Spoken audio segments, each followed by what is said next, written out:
Hello friends, আশা করি তোমরা সবাই ভালো আছো। আমিও ভালো আছি। তো আজকে একটি নতুন রেসিপি নিয়ে এসেছি।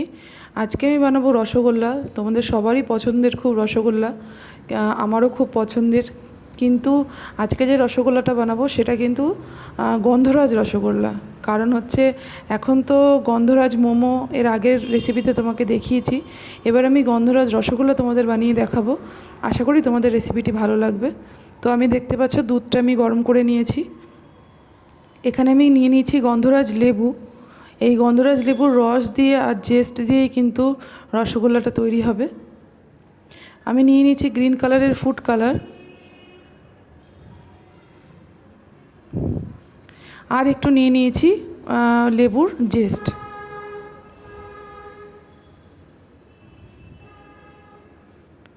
লেবুটা আমি 4 টুকরো করে কেটে নিয়েছি। এই লেবুটারই আমি পুরোটা রসটা বের করে নেব।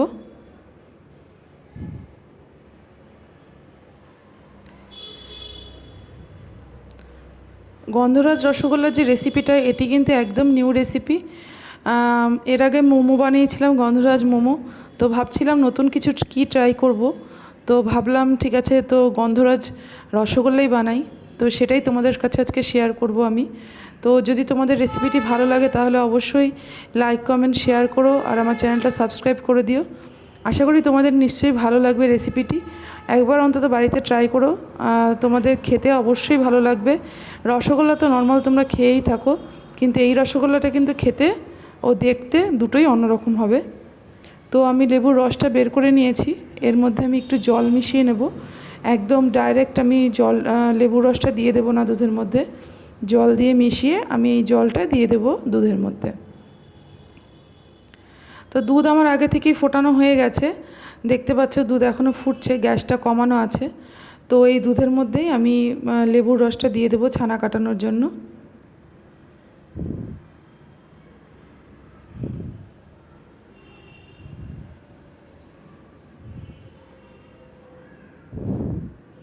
লেবুর রসটা দিয়ে দিলাম।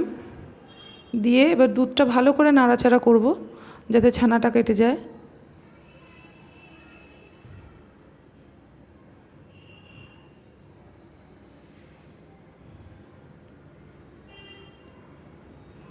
ভালো করে লেবুর রসটা আমার দুধের সাথে মেশানো হয়ে গেছে। এইভাবে আমি 5 মিনিট রেখে দেব।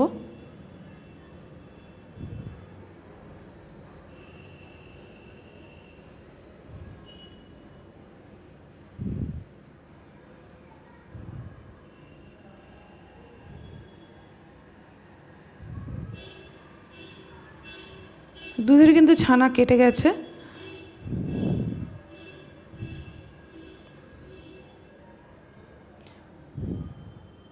এবার আমি এর মধ্যে একটু গ্রিন কালারের ফুড কালার দিয়ে দেব।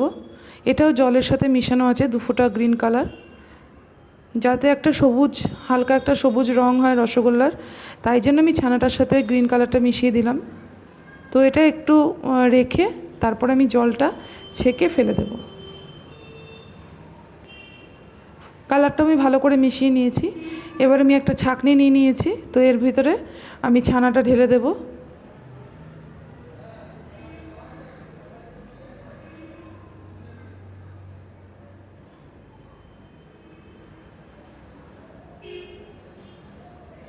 ছানাটা ঢেলে দিয়েছি। আমি এই ছানার ভিতরেই এখন ঠান্ডা জল দিয়ে দেব, যাতে কুকিং প্রসেসটা বন্ধ হয়ে যায়, না হলে ছানাটা শক্ত হয়ে যেতে পারে।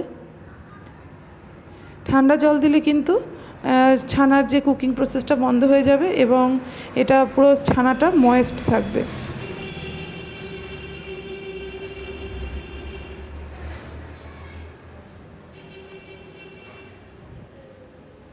এবার আমি চামচ দিয়ে চেপে চেপে ছানার জলটা ঝরিয়ে নেব।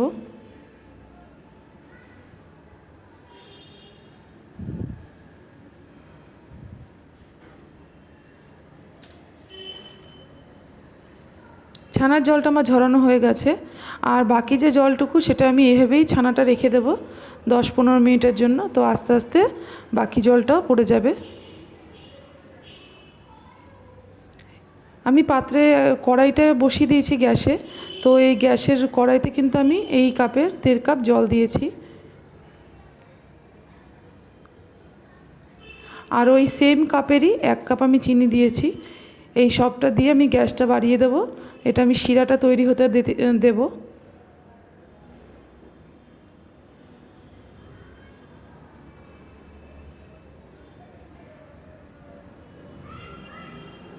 শিরাটা আমার হতে থাক, ততক্ষণে আমি রসগোল্লাটা বানিয়ে নেব। পাত্র নিয়ে নিয়েছি একটা, তো এখানে আমি ছানাটা নিয়ে নেব। ছানা থেকে সবটা জলই পড়ে গেছে।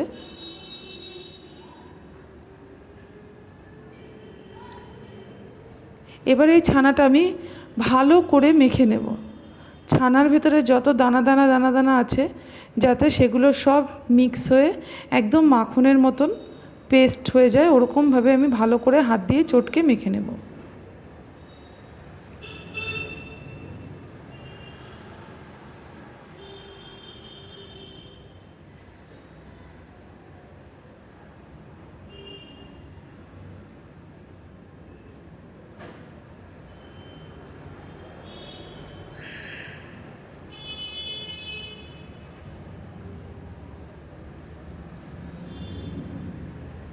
ছানাটা এইভাবে মাখলে কিন্তু ছানাটা খুবই তাড়াতাড়ি একদম মাখনের মতন হয়ে যাবে, আর ভেতরে যত দানা ভাব সেগুলো সবই চলে যাবে।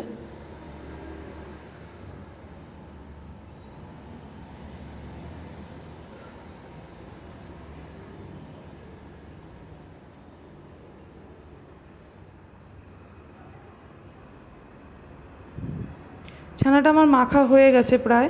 আমি এর মধ্যে এখন 1.5 চামচ ময়দা দিয়ে দেব।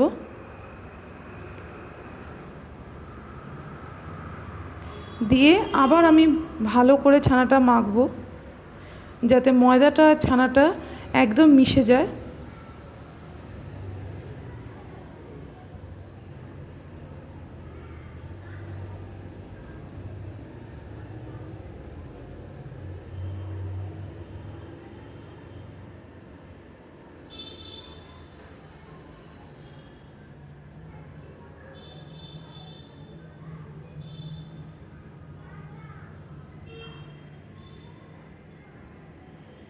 ছানাটার ভেতরে যত দানা দানা ভাব ছিল সেগুলো সব চলে গেছে এবং মাখনের মতন প্লেন হয়ে গেছে। তো আমার ছানাটা মাখানো হয়ে গেছে। এবার আমি এই ছানাটার ভেতরে লেমন জেস্ট যেটা আছে সেটা আমি দিয়ে দেব। এটা গন্ধরাজ লেবুর গা থেকে যে সবুজ অংশটা, সেটা একটু হালকা করে কুড়িয়ে নেওয়া, যেটা লেমন জেস্ট, সেটা আমি দিয়ে দিচ্ছি। এটাতে কিন্তু তোমার ফ্লেভারটা আরও খুব ভালো আসবে, সেই জন্য ভেতরে এটা দেওয়া। এটা দিয়ে একটু ভালো করে আবার মাখিয়ে নেব।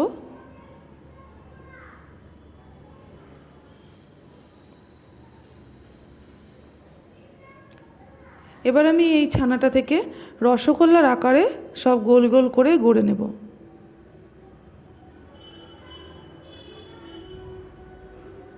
গোল করার সময় কিন্তু ছোটোই করতে হবে, রসে দিলে এটা কিন্তু ফুলে বড় হয়ে যাবে।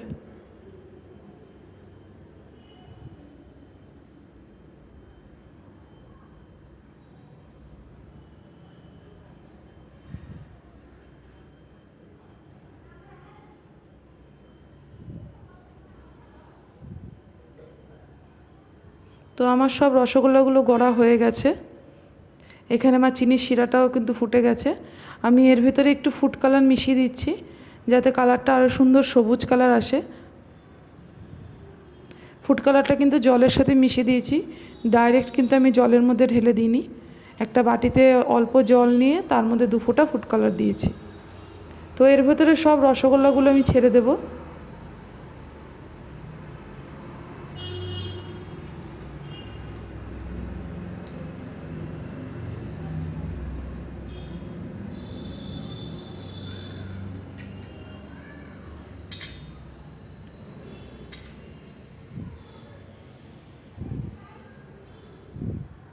সব রসগোল্লাগুলো আমার দেওয়া হয়ে গেছে।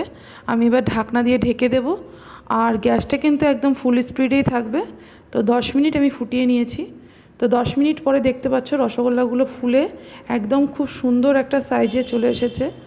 রসগোল্লা কিন্তু আমার কমপ্লিট। তো যদি তোমাদের রেসিপিটা ভালো লাগে তাহলে অবশ্যই শেয়ার করো।